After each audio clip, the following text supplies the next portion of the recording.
Have you ever been in a situation where you haven't heard from the narcissist in forever, and then all of a sudden they reach back out after years of silence? You finally healed, you finally moved on. Maybe it's a family member, maybe it's an ex or somebody you just knew in the past that you thought finally you were free of. After years, they suddenly reemerge. Bad fog or something. Here it is. They text, they call.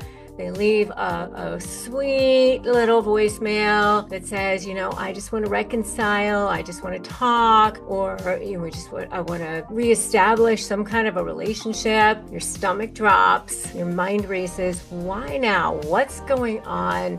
What is it that they really want? If that sounds familiar, this video is for you. I'm making it because I have been in this situation with dealing with narcissistic family members or other people in my life. Rumi said, set the world on fire, seek those who fan your flames. You really want to have people around you who are fanning your flames. You don't need toxicity in your life, but I want to break down exactly what's happening psychologically when a narcissist resurfaces after years of silence, and what you must do to protect your peace and your power and your progress.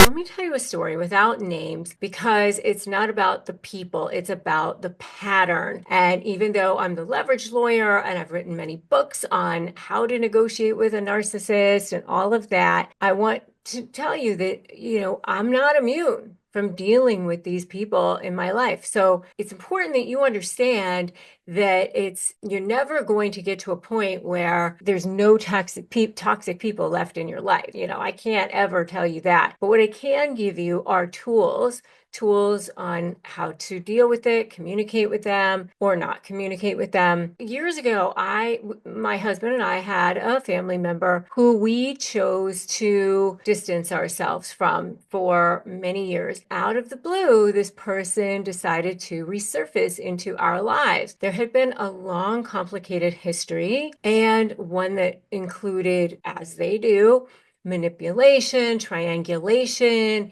emotional power plays. It was just a constant game. And this person had been diagnosed by a professional as having strong narcissistic traits or even cluster B traits. And over the years, my husband and I had spent a lot of time and energy really trying to keep the peace and include this person on all sorts of things. We had, we continued to be the one to extend the olive branch, but every time this person would think of ways to create drama and make themselves the center of attention, distort the narrative. After a while, we just decided that silence was so important, boundaries were so important, peace, healing, that our joy was not negotiable. And then after a while, what did this person do? All of a sudden left a voicemail. And the voicemail was something about, I'd like to think of a way to move forward, to improve the relationship. It's not going to be good, but, at least we could be cordial.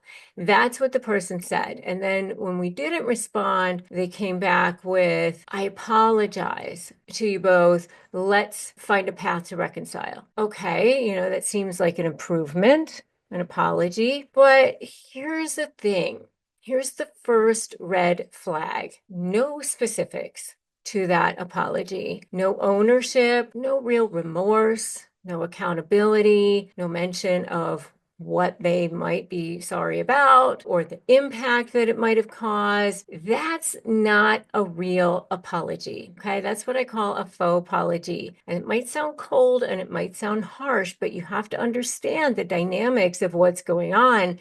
It's bait. Narcissists use vague apologies to test whether or not the door is still open because they want to know, can I access you emotionally? Do I still have control? And why do they suddenly reappear? Here's what I want you to understand. Narcissists don't miss you.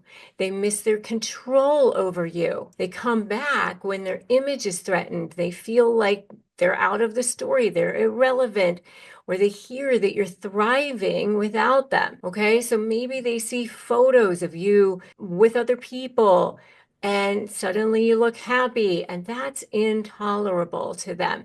They can't stand not being part of the narrative. So they send out bait like a little fishing line to see if you're going to bite. It's not reconciliation, it's re-entry. This is when you're really truly dealing with a person who doesn't have the ability to have a connected relationship. Okay. It's almost like their brains just don't function the same way as other people's brains. The real purpose of an apology like that is when they say, let's find a path to reconcile, it's, I want to find a path to reestablish control, to take control of the narrative. They're not saying, I've reflected, I take responsibility. It's, I want to manage my perception, the people's image of me. And here's the trap. If you respond by just even saying, well, what is it that you're apologizing for?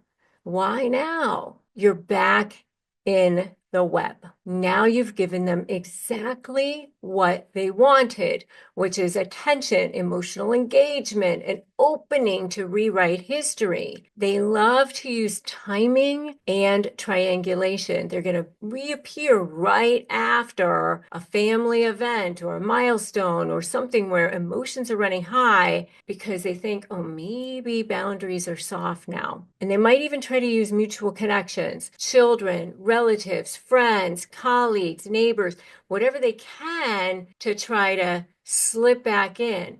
They go around the edges to try to slip back in. That's not a coincidence. That's strategy. So if you see that happening, understand it's not about love or repair. It's about optics and control. So what should your response be? You have three options, really. Each one is powerful in its own right. One is just to continue to maintain the boundaries, continue to maintain silence, and just, your boundaries are not up for negotiation. Another option is just to be short and neutral. If you must reply because you feel like you must or you want to, thank you for your message.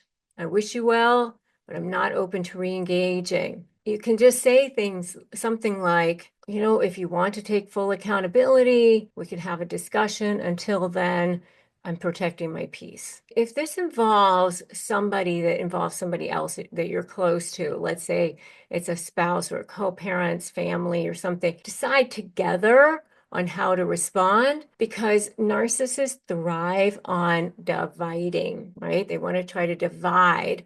And so they're going to try to guilt one party or the other, triangulate, line up a smearing monkey. So unity is your superpower. Unity is their kryptonite. And if you want more phrases on to disarm narcissists, go to disarmthenarc.com and get my free phrases for disarming narcissists. The key here is detachment with clarity. You don't have to convince them of anything. You're not going to. You're never going to convince them that their behavior was wrong, of how it impacted you. You're not going to get them to acknowledge you or see your side. You have to understand that. You're trying to overlay logic and reason to a situation and a person who doesn't have the ability to synthesize that. Just remember that you've done the work. You don't have to defend your truth. An apology without accountability is just manipulation. Okay. It's just manipulation in disguise. It's another form of manipulation. And forgiveness does not require reconciliation or reconnection. Peace does not require proximity. You can release your bitterness while holding your boundary. That's called freedom. So if the narcissist suddenly reappears after years of silence, remember this, they're not coming back to make things right. They're coming back to take back control, of the situation, the people, the narrative. They want to make things theirs again. Don't hand them the pen to rewrite your history, your story. You've already reclaimed your peace, your power, and your freedom. And if you need more support, join my free private Facebook group, Narcissist Negotiators with Rebecca Zung. And make sure that you've already subscribed here, by the way, and hit that notification bell too. If you've ever built anything from scratch, whether it's a business, a brand, or a podcast, you know there's nothing small about it. The decisions, the hustle, the grind, the pressure, it's so all-consuming. And that's why I was so grateful to find Shopify when I set up my own store, shop.rebeccazung.com.